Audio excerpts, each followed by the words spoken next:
Hey class, we're going to take a look at 4.3 day 2.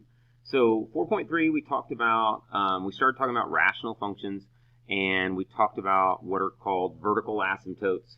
I mentioned horizontal asymptotes, and that's what the focus of today is going to be. So you need to know how to find, so eventually the next class we're going to graph these things. Okay, we're going to graph rational functions.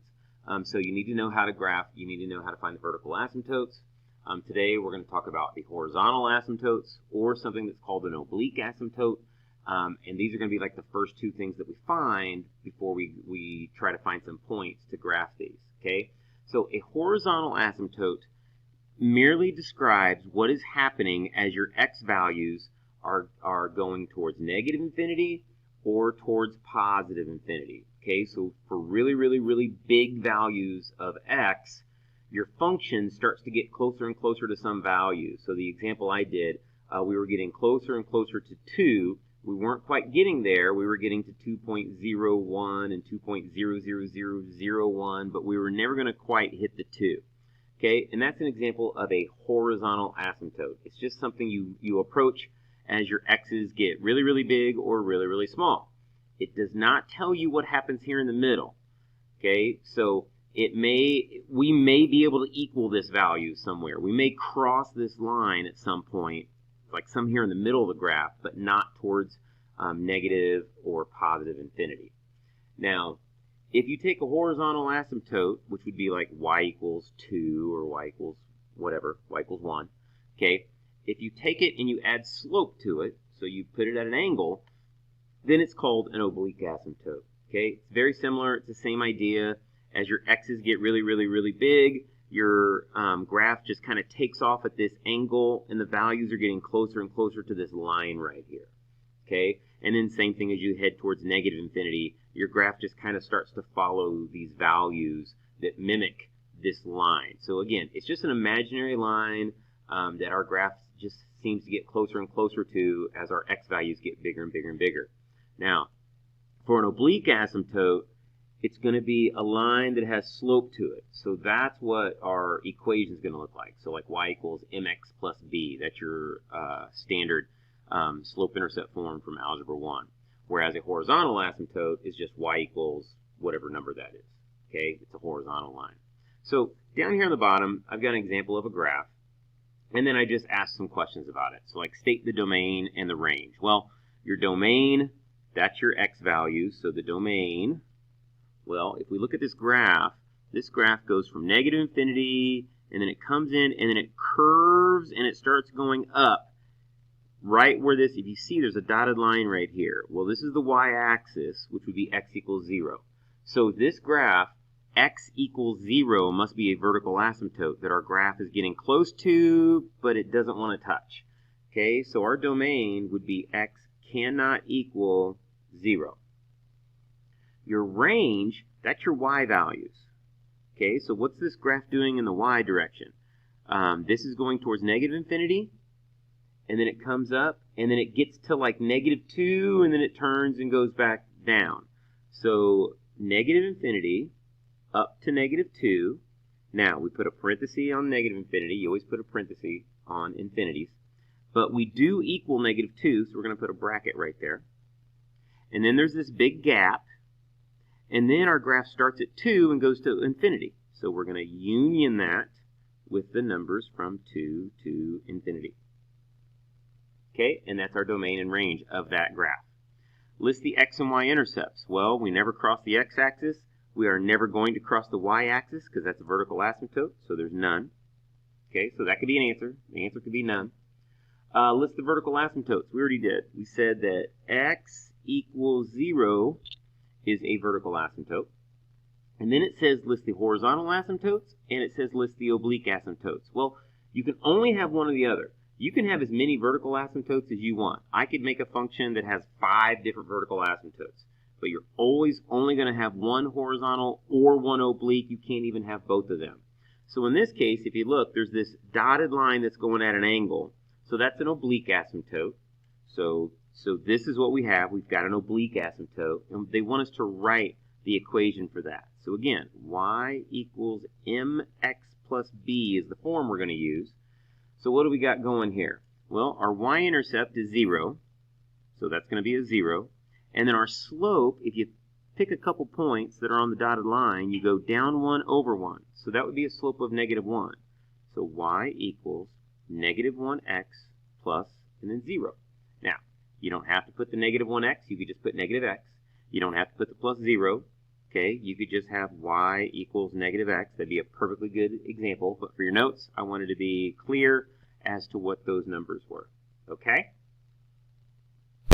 All right, so our main goal today is going to be when you're looking at a rational function, how do you find the horizontal or the oblique asymptote? Because again, that's one of the first things we're going to find when we graph these. So here is an example. This is a generic rational function. You got some crazy polynomial on top, you got some crazy polynomial on bottom, but don't worry about how big or crazy this looks. For horizontal and oblique asymptotes, all we need to do is we just need to look at the very first term. Okay, so no matter how big the top and the bottom are, all we're going to do is we're going to look at the very first term. And then more importantly, we're just going to look at these exponents right here. So we've got x to the nth power and we got x to the mth power. Okay, and we're just going to compare those two. So we've got 4 rules right here, and then I'm going to give you some examples showing the rules. But here's what the rules say. It says if n is less than m, so if this exponent is smaller than this exponent, then, let me kind of skip through here, then y equals 0, so the x-axis is going to be a horizontal asymptote.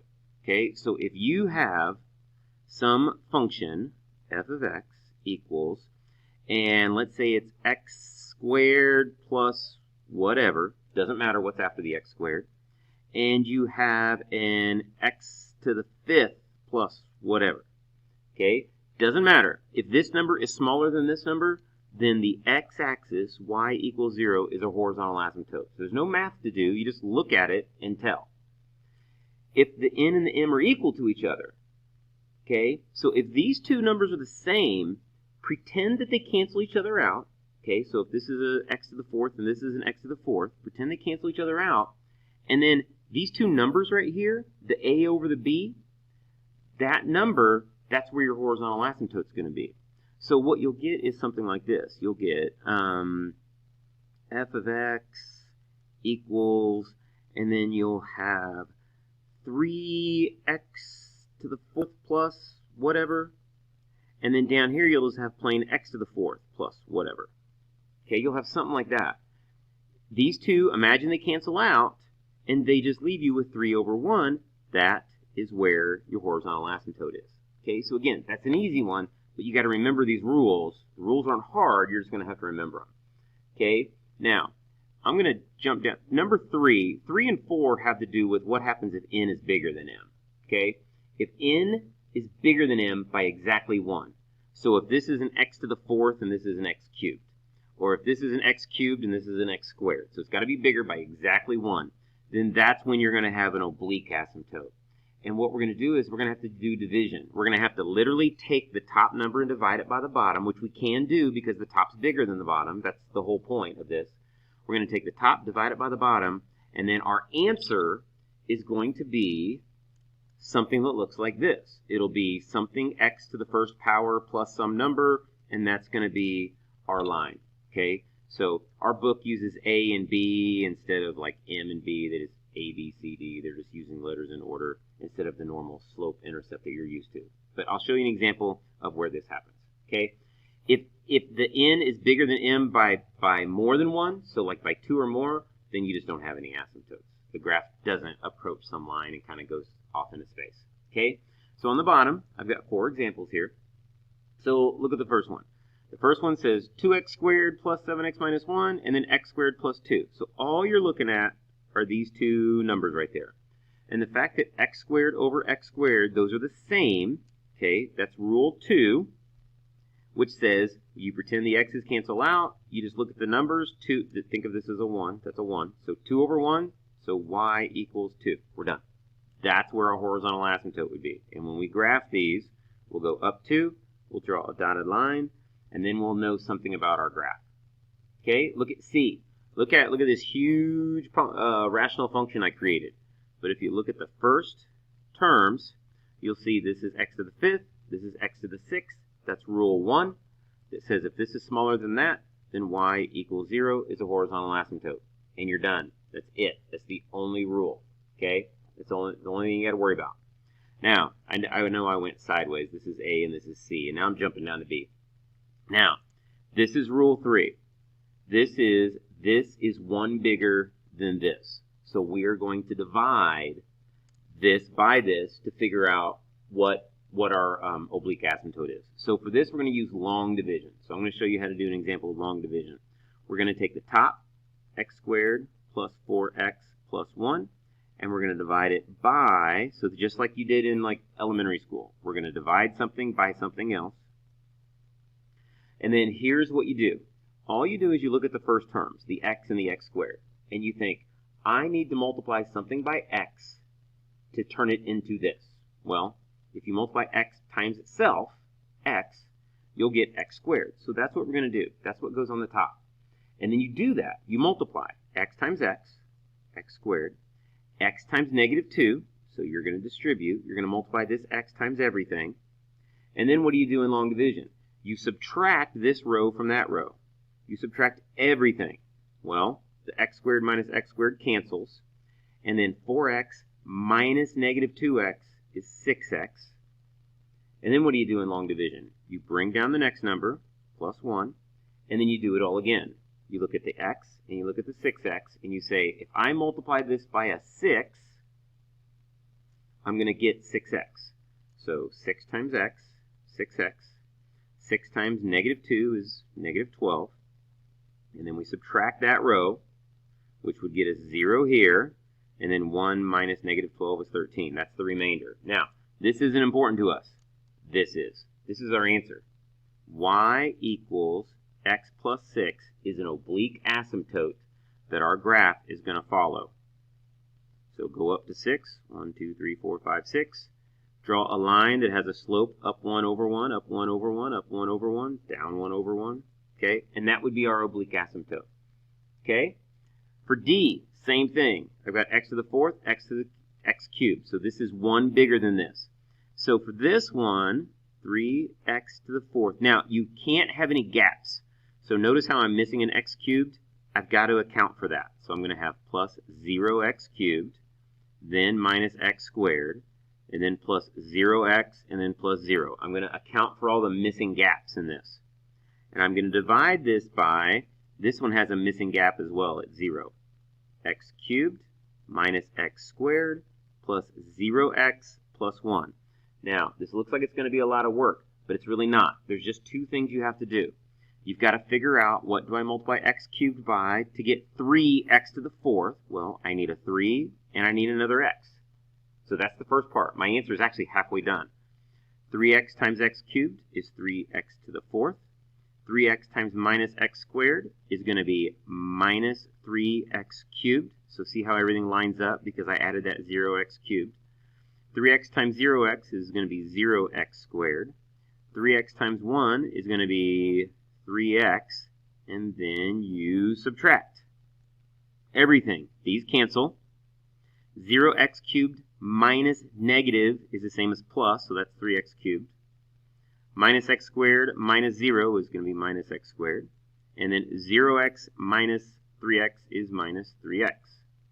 Now, again, what do I multiply x cubed to get 3x cubed? Well, a 3. That's it. Stop. You're done. As soon as you have, that's your slope, that's your y-intercept. You're done. So as bad as that division looked, it looked like it was going to take us forever, this is your answer. Okay? So today, take a look at your homework. We're focusing on horizontal and oblique asymptotes. Keep those rules handy so that you know what to do and what you're looking for to figure out where the horizontal or oblique asymptote is. All right, guys.